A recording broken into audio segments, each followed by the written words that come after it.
Welcome to my channel.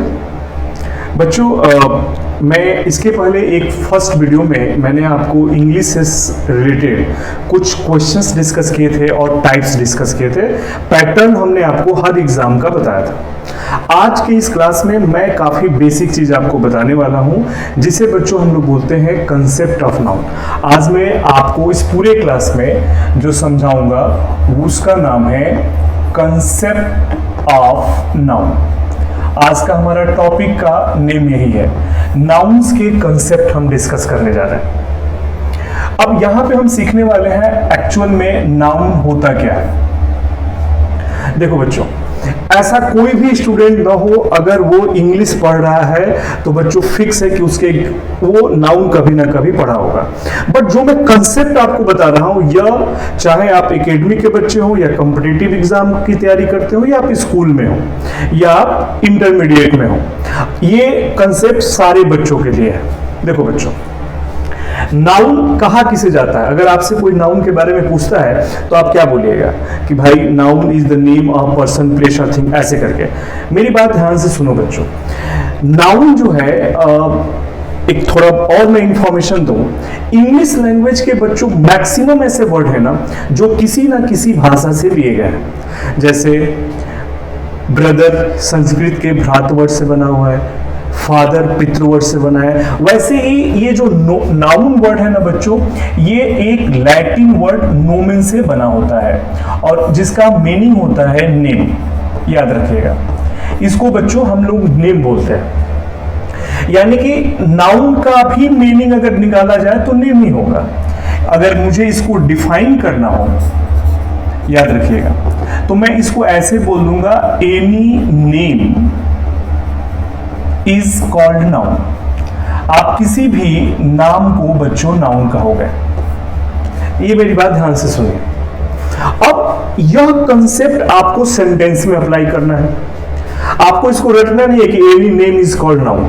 You will क्या करना है आपको, इस बात को कि नाउन नेम है, आप यह बात सेंटेंस में अप्लाई करेंगे। अब मैं आपसे पूछूंगा कि वाटर क्या है, तो एवरी स्टूडेंट यही बोलेंगे सर यह एक लिक्विड का नाम है और यह नाउन है। बट रिमेंबर, ये बात आप सेंटेंस में अप्लाई करके देखेंगे। मैं आपको एक वाटर पे एग्जांपल देके बताता हूं। देखो बच्चों, यहां पर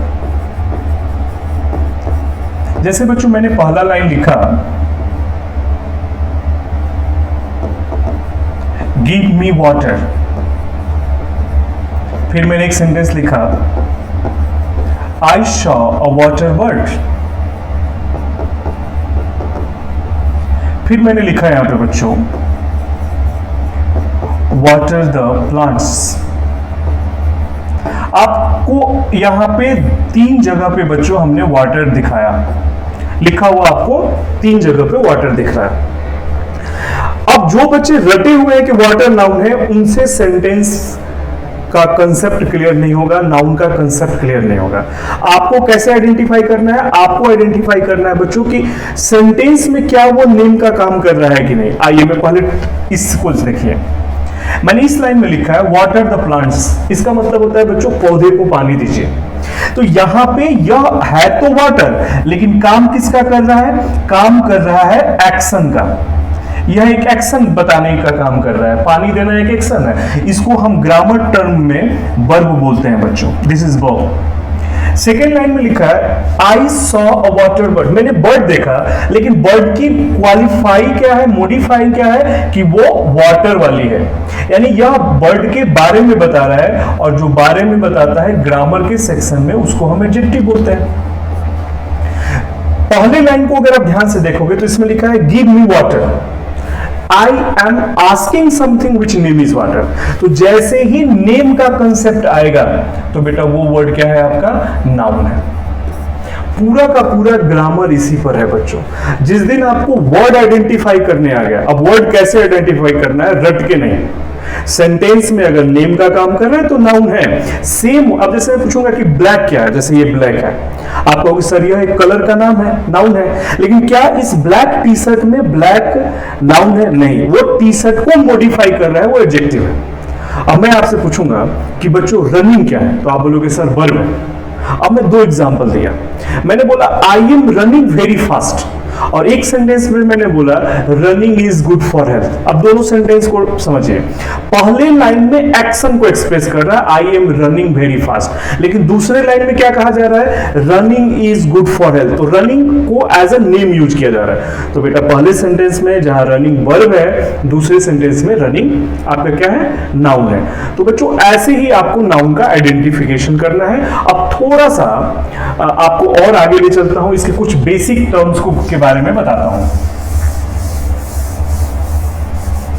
आइए, अब मैं अगर इसको टाइप से बताऊं बच्चों, देखिए मैंने कहा था कि मैं काफी इसके बेस टर्म के बारे में बात करूंगा। सबसे पहला जो होता है जिसे हम बोलते हैं प्रॉपर नाउन। अब बच्चे इसका डेफिनेशन याद करेंगे, word that use to denote particular फलाना ठिकाना, ऐसा नहीं। आपको बच्चों इस वर्ड के बारे में तो पता है कि यह नेम होता है, हमें समझना किसको है, सिर्फ प्रॉपर के बारे में समझना है। और प्रॉपर किससे बना है, पार्टिकुलर वर्ड से, मतलब एक ऐसा वर्ड जो बच्चों डिनोट करेगा पार्टिकुलर नेम को। आप मेरी लाइन को समझिए बच्चों, किसको डिनोट करेगा, पार्टिकुलर नेम को। नाम होना चाहिए लेकिन पार्टिकुलर नेम होना चाहिए। अब बच्चों समझो, आप इतने सारे स्टूडेंट हो, मैंने बोला हेलो स्टूडेंट कैसे हो, आप में से मैंने किसको बोला, स्टूडेंट एक कॉमन वर्ड है, सभी को एक वर्ड से मैं इंट्रोड्यूस कर दिया।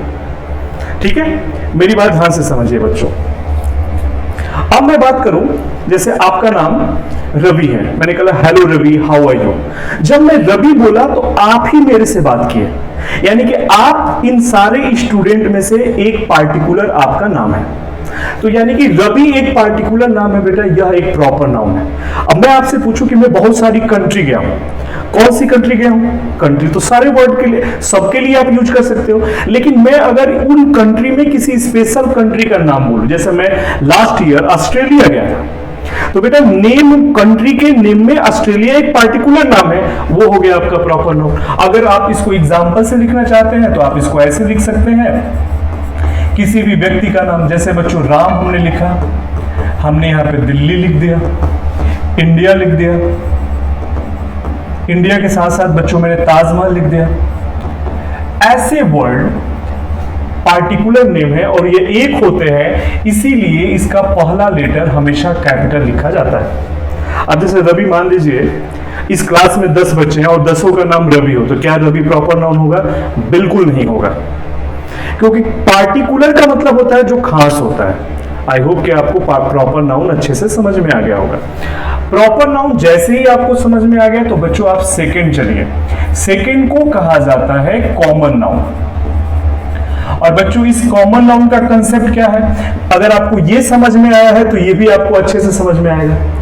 प्रॉपर का अपोजिट होता है बेटा कॉमन नाउन। अगर मैं इसको डिफाइन करूं, मैं बोलूंगा इसको कि यह डिनोट करता है कॉमन, और कॉमन का कंसेप्ट होता है कि जो बच्चों पार्टिकुलर नहीं है, वो वर्ड जो पार्टिकुलर नहीं होता है, और साथ में ये क्या दर्शाता है, कम्युनिटी का नाम। अब बच्चों जैसे मैं आप सबका नाम नहीं जानता हूं, तो मैं सभी को एक वर्ड से इंट्रोड्यूस कर सकता हूं, हेलो बॉय बोल दिया मैंने। तो इस तरह के वर्ड जैसे बॉय हो गया, जैसे बच्चों गर्ल हो गया, जैसे मैन, जैसे वुमेन, जैसे बच्चों डॉग हो गया, बर्ड हो गया, ऐसे वर्ड को हम कॉमन बोलेंगे, और ये सारे पार्टिकुलर के अपोजिट होते हैं। अब देखो बच्चों, जैसे मैं आपसे पूछूंगा कि प्लेयर कौन सा नाउन है, तो आप तुरंत बोलोगे सर प्लेयर तो कॉमन नाउन है, क्योंकि सबको प्लेयर बोलेंगे जो खेलता है। लेकिन उस प्लेयर में अगर मैं बोलूंगा कि विराट कोहली कौन सा नाउन है, तो आपके जो माइंड में वर्ड आएगा, प्लेयरों में एक खास नाम है विराट कोहली। तो बेटा विराट कोहली हो गया प्रॉपर नाउन और प्लेयर हो गया कॉमन नाउन। आई होप कि अगर आपको ये समझ में आया होगा तो ये वाला भी 110% आपको समझ में आया होगा। अब एग्जाम के पॉइंट ऑफ व्यू से ना बच्चों, जो थर्ड है ये थोड़ा सा इंपॉर्टेंट होता है, जिसको हम बोलते हैं एक्चुअल में कलेक्टिव नाउन बोलते हैं। अब बच्चों देखो, इसका डेफिनेशन रटने की जरूरत नहीं है। कलेक्टिव नाउन की अगर मैं बात करूं तो कलेक्टिव किससे बना है बच्चों? कलेक्शन वर्ड से बना है। और कलेक्शन का मतलब क्या होता है? ग्रुप, यानी कि एक ऐसा नाम जो डिनोट करेगा ग्रुप को। अब बच्चों जैसे अभी मैं विराट कोहली और प्लेयर का एग्जांपल दे रहा था। बेटे कई सारे जब प्लेयर मिलते हैं तो एक क्या बनता है? टीम बनता है। टीम क्या है? ग्रुप ऑफ प्लेयर है। तो ये जो टीम वर्ड होगा ये कलेक्टिव नाउन होगा। बेटा आप सारे यहाँ पे बैठ के पढ़ रहे हो, इसको हम क्या बोलेंगे? इसको हम क्लास बोलेंगे। जजों के समूह को बच्चों हम ज्यूरी बोलते हैं। जानवरों के समूह को हम हर्ड बोलते हैं। पक्षियों के समूह को बच्चों हम लोग फ्लॉक बोलते हैं। परिवार के समूह को हम फैमिली बोलते हैं। जजों के समूह को ज्यूरी हमने लिख दिया है। ऑडियंस हो गया बच्चों। ऐसे जो वर्ड्स होते हैं ना, इन वर्ड को हम बोलते हैं कलेक्टिव नाउन। ये किसी ना किसी ग्रुप से बने होते हैं। अब बच्चों देखो एग्जाम के पॉइंट ऑफ व्यू से कलेक्टिव नाउन थोड़ा सा इंपॉर्टेंट होता है। अब मुझे इस ऊपर वाले के प्रोनाउन और कॉमन को थोड़ा सा इरेज करना होगा।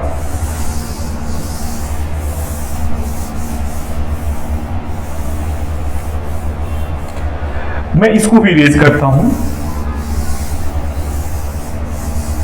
अब देखो बेटा मेरी बात एक ध्यान से समझना। ये मैंने बोला कलेक्टिव नाउन थोड़ा सा इंपॉर्टेंट है, इसको थोड़ा अच्छे से आपको देखना है।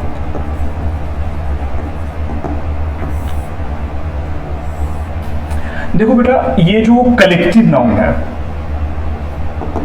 सेंटेंस में जब हम इसका यूज करते हैं तो ये जनरली दो पार्ट में डिवाइड हो जाता है। एक कलेक्टिव का कलेक्टिव ही आप रखेंगे और दूसरा आप बोलोगे noun of multitude. The second will be known as noun of multitude. मतलब पेपर में जब कलेक्टिव नाउन का यूज किया जाता है तो नाउन दो पैटर्न में यूज होता है। एक जो इसका नाम है कलेक्टिव वैसे ही यूज होगा, एक जो यूज होता है बच्चों नाउन ऑफ मल्टीट्यूड का। अब मैं थोड़ा इसको समझाऊं। देखो बेटा कलेक्टिव नाउन किसी के ग्रुप की बात करता है। अगर वो सारे ग्रुप, टीम प्लेयर और ग्रुप होता है, अगर वो एक बन के खेल रहा है, यानी कि ग्रुप होल की तरह यूज होता है, एक बन के उन सबको एक मान के यूज किया जा रहा है, तभी वो कलेक्टिव है। अगर वो इंडिविजुअल यूज हो रहा है, कैसे यूज हो रहा है? इंडिविजुअल। तो अगर वो इंडिविजुअल यूज हो रहा है तो बेटा वो क्या है? Noun of multitude. मुझे लग रहा है कि आपको इस पर एग्जाम्पल से बहुत अच्छे से समझ में आएगा। मैं अगर एग्जाम्पल की बात करूं तो बच्चों एग्जाम्पल की बात करूं, जैसे मैंने एक वर्ड लिया टीम, टीम मैंने लिखा था। अब देखो बेटा मैं टीम पे दो एग्जाम्पल बता रहा हूं और आपको कलेक्टिव नाउन का कंसेप्ट पूरी तरह से समझ में आ जाएगा। मैंने लिखा team is playing well against its opponent। फिर एक सेंटेंस हमने लिखा team is going to its home. Team अपने घर जा रही है। दो जगह बच्चों मैंने दो वर्ड लिखा है, दो एग्जाम्पल, आपको दो जगह पे टीम दिख रहा होगा। अब आपको एग्जाम्पल से मैं नाउन ऑफ मल्टीट्यूड और बच्चों कलेक्टिव नाउन समझा रहा हूं। यहां पे देखिए मैंने लिखा है कि टीम अपने विरोधियों के खिलाफ अच्छा खेल रही है, और दूसरे सेंटेंस में मैंने लिखा है बेटा टीम अपने घर जा रही है। ये समझ जाओ तो समझो कि आज का बेसिक जो कंसेप्ट है आपको बड़े अच्छे से समझ में आ गया। बेटा एक्चुअल में टीम होता क्या है?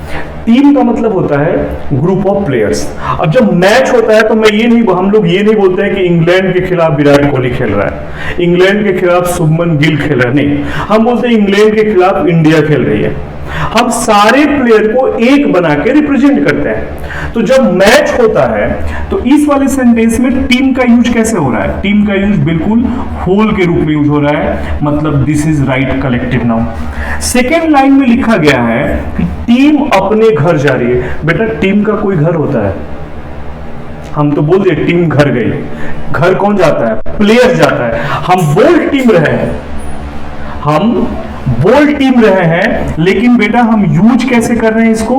इंडिविजुअल यूज कर रहे हैं। तो जब इंडिविजुअल यूज करेंगे तो इसको हम लोग बोलेंगे noun of multitude. This section is called noun of multitude. मेरी बात समझ में आ रही है? अब देखो, जब आपको पहचानने आ गया ना कि ये होल के रूप में यूज हो रहा है, ये नाउन ऑफ मल्टीट्यूड के रूप में यूज हो रहा है, तो बच्चों देखो एरर का इस पर एक क्वेश्चन आता है। अगर कोई कलेक्टिव नाउन, मेरी बात ध्यान से सुनना, अगर कोई कलेक्टिव नाउन होल यानी कि कलेक्टिव की तरह यूज होता है तो उसके साथ हम सिंगुलर वर्ब और सिंगुलर प्रोनाउन का प्रयोग करते हैं। जबकि इस दूसरे लाइन की बात करें अगर हम लोग, यहां पे कलेक्टिव नाउन ना कैसे यूज हो रहा है, मल्टीट्यूड की तरह यूज हो रहा है,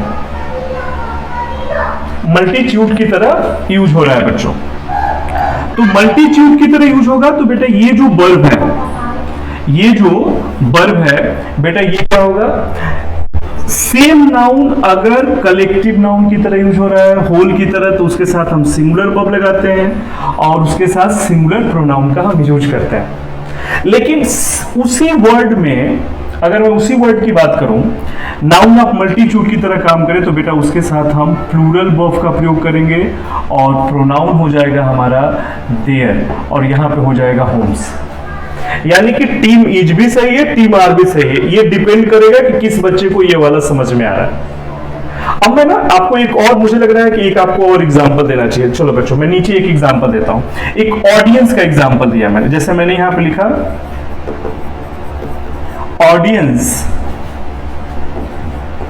was taking its seat in the theater. Audience was taking its seat in the theater. अब बच्चों इसको देखो ध्यान से, इस लाइन को पढ़ के आपको तुरंत पता चल जाएगा। ऑडियंस में ग्रुप ऑफ लेक्चरर, सुनने वाले, लिसनर या व्यूअर, वो थिएटर में अपनी अपनी सीट ले रहे हैं। ऑडियंस क्या हो रहा है, थिएटर में अपनी अपनी सीट ले रहे हैं। तो यहां पे बेटा देखो, ऑडियंस के साथ जब ऑडियंस सिनेमा हॉल में या थिएटर में सीट लेगी तो काहे का लोग अलग अलग सीट लेंगे अपना अपना। और जब भी बेटा कंसेप्ट अलग अलग हुआ तो यहां पे यह किसका काम कर रहा है, आपको ऑडियंस अपना अपना सीट ले रही है। यहां पे होल की तो बात हुई नहीं, यहां पे बात हुई नाउन ऑफ मल्टीट्यूड की। तो यह बेटा इसके साथ आप प्लूरल वर्ब का प्रयोग करोगे और इसके साथ आप प्लूरल प्रोनाउन का भी प्रयोग करोगे और यहां पे देयर सिट्स हो जाएगा। अगर इसी लाइन को मैं ऐसे लिख देता, ऑडियंस वर वॉचिंग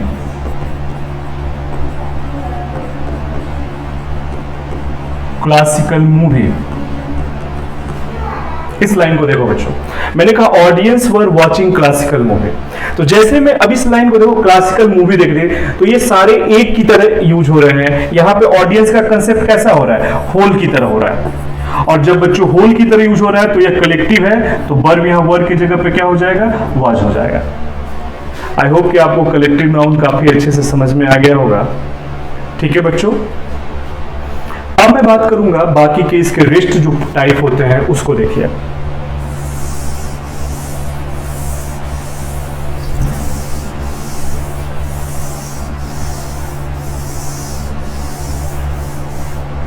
देखो बच्चों, अगर बाकी के रेस्ट की बात करें तो जो फोर्थ टाइप होता है जिसे हम लोग बोलते हैं मैटेरियल नाउन।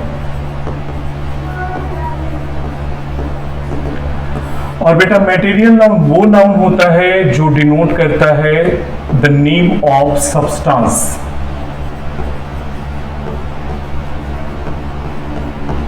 किसको दर्शाता है, द नेम ऑफ सब्सटेंस को दर्शाता है बच्चों।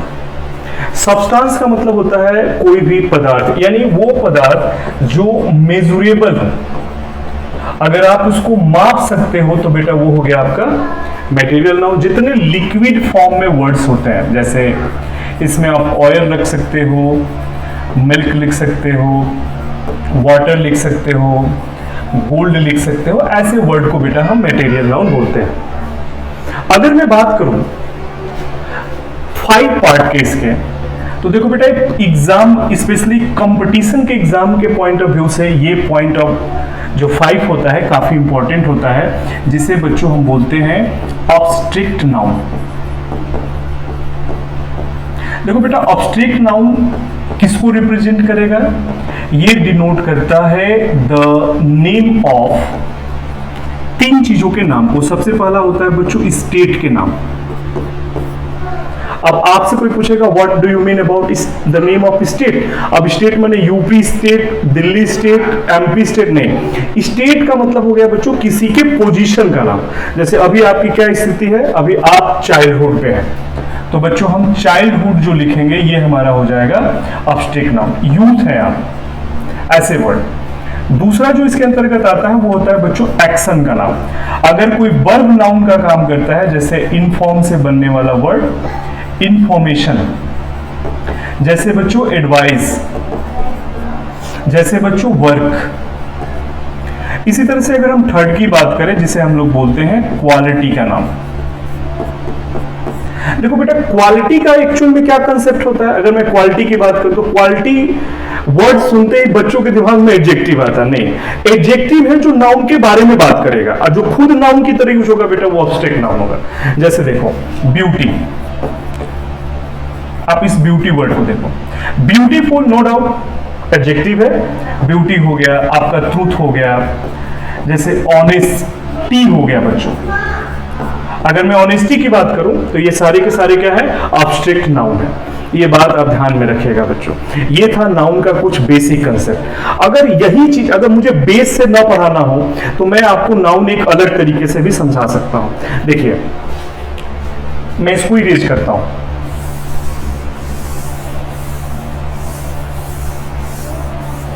नाउन का बेटा एक और कंसेप्ट है समझने के लिए, आप ऐसे समझ सकते हो।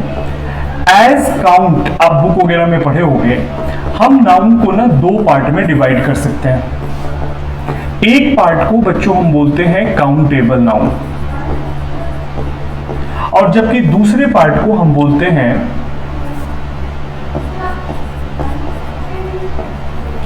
Uncountable noun. यहां पे बेटा दो नाउन की बात की जा रही है, काउंटेबल नाउन और अनकाउंटेबल नाउन के बारे में। मैं आपको एक बढ़िया चीज ये बताने वाला हूं कि अगर आपने लास्ट के जो मैंने 5 टाइप डिस्कस करे, अगर आपने उसको अच्छे से देखा है और समझा है तो इसमें आपको कोई प्रॉब्लम नहीं होगा। तो देखो बेटा ये जो काउंटेबल नाउन होता है इसमें आप 3 तरह के नाउन को रख सकते हो। फर्स्ट नाउन हो जाएगा आपका कौन सा? Proper noun. सेकेंड इसमें क्या रख सकते हो? Common noun. और जो थर्ड होता है इसको बेटा हम बोलते हैं कलेक्टिव नाउन। ये 3 नाउन जो है काउंटेबल के कैटेगरी में रखा जा सकता है। और अनकाउंटेबल की अगर मैं बात करूं तो इसमें एक रखेंगे आप मैटेरियल नाउन को, और दूसरा रखोगे बच्चों अब्स्ट्रैक्ट नाउन को। ये 2 तरह के नाउन को बच्चों हम लोग रखेंगे अनकाउंटेबल में। अब देखो बच्चों अगर आप किसी कंपटीशन की तैयारी कर रहे हैं, या आप 10th में हैं या 12th के एग्जाम में हैं, या सीयूईटी का प्रिपरेशन कर रहे हो, एसएससी बैंकिंग में तो ये क्वेश्चन रहेगा। इसके बारे में बेटा ढेर सारी चीजें आपको पढ़ना है, आगे आपको पढ़ने को मिलता रहेगा। लेकिन अनकाउंटेबल नाउन जहां पे आपको दिख रहा है ना, इसके बारे में मैं आपको सिर्फ 2 लाइन बता रहा हूं। ये 2 लाइन याद कर लेना बेटा, आपसे क्वेश्चन इसके कभी गलत नहीं होंगे। पेपर में अगर इसके कभी क्वेश्चन आएंगे भी तो सिर्फ 2 पॉइंट से आते हैं। पहला पॉइंट क्या याद रखना है कि ये अनकाउंटेबल नाउन है, इसका बेटा कभी प्लूरल आप नहीं बनाओगे। डोंट फॉर्म इट प्लूरल, क्योंकि बच्चों जिसको हम गिन नहीं सकते हैं उसमें एसीएस हम नहीं लगा सकते हैं। यानी कि मटेरियल नाउन और अब्स्ट्रैक्ट नाउन के अंत में अगर एसीएस लगा हुआ दिखेगा तो बेटा वो एरर है। दूसरा पॉइंट क्या याद रखना है? दूसरा पॉइंट ये याद रखना है बच्चों, इसको हम लोग जब गिन नहीं सकते हैं तो बेटा इसके पहले हम ए एन का प्रयोग भी नहीं करेंगे। Don't use A an before them, आप इनके पहले ए एन का यूज नहीं करेंगे। ये है इसका दूसरा कंसेप्ट। अब मैं आपको एक एग्जांपल से एक क्वेश्चन देता हूं बच्चों। देखो अगर आप क्वेश्चन देखिए बच्चों, ये एरर डिटेक्शन का क्वेश्चन है। अब एरर डिटेक्शन का क्वेश्चन ज्यादातर बच्चों बैंक के एग्जाम में या एसएससी सीपीयू के एग्जाम में पूछा जाता है। ठीक है बच्चों, जैसे क्वेश्चन कैसा आएगा देखो, जैसे ऑप्शन ए में मैं दे रहा हूं। मैं जब इंट्रोडक्शन किया था तो भी ये क्वेश्चन शायद दिया था बच्चों। जैसे देखो यहां पे मैंने लिखा ऑप्शन ए में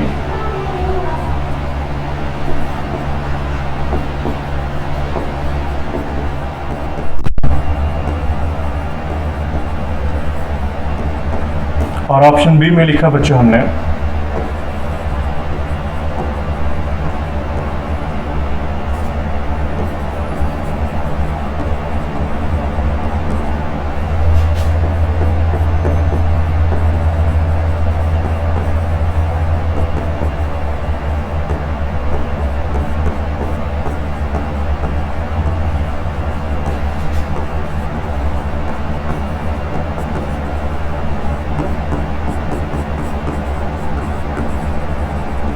ये 5 ऑप्शन का बेटा क्वेश्चन है। मैं रिपीट कर देता हूं, इसमें लिखा गया है the teacher of English gave me a homework to complete that by night positively. ये बेटा क्वेश्चन है और ये किसका क्वेश्चन है? अभी जस्ट जो मैंने कंसेप्ट नाउन का आपको समझाया था इसी से है बच्चों। किसका किसका आंसर आ रहा है? मुझे जहां तक लग रहा है कि सारे बच्चों का आंसर राइट आया हुआ है, जो बच्चों ने आंसर दिया है। देखो बेटा, no doubt B option wrong है, क्योंकि इसमें एक वर्ड है बेटा होमवर्क, और ये वर्क से बना हुआ है। वर्क क्या है? ऑब्जेक्ट नाउन है, और ऑब्जेक्ट नाउन बेटा अनकाउंटेबल नाउन के कैटेगरी में आता है। अब वर्क के पहले होम लिख दो, ऑफिस लिख दो, डजंट मैटर बेटा। अब जैसे गुड बॉय में बेटा बॉय के लिए आया है, ना कि गुड के लिए आया है, वैसे ही यहाँ पे ए होम के लिए नहीं आया है, इस वर्क के लिए आया है। और वर्क एक अनकाउंटेबल नाउन है, इसके पहले कभी भी आर्टिकल का प्रयोग नहीं किया जाता है। आई होप कि आज का जो मैंने आपको कंसेप्ट समझाया बच्चों, ये आप सभी को काफी अच्छा आया होगा। नेक्स्ट वीडियोस में इसको हम कंटिन्यू करेंगे। आगे हम बताएंगे आपको नाउन का एक्चुअल में बेटा पोजीशन क्या होता है, सेंटेंस में नाउन कैसे और किस तरह से यूज होता है, जिसे हम ग्रामर के टर्म में बोलते हैं नाउन एंड केस। केस के बारे में मैं अगली वीडियोस में डिस्कस करूंगा, और आज हमने काफी बेसिक रखा और बेसिक टर्म से मैंने आपको समझाया। आई होप कि आपको मेरी क्लास अच्छी लगी होगी। आज के लिए बच्चों इतना ही। सी यू नेक्स्ट क्लास।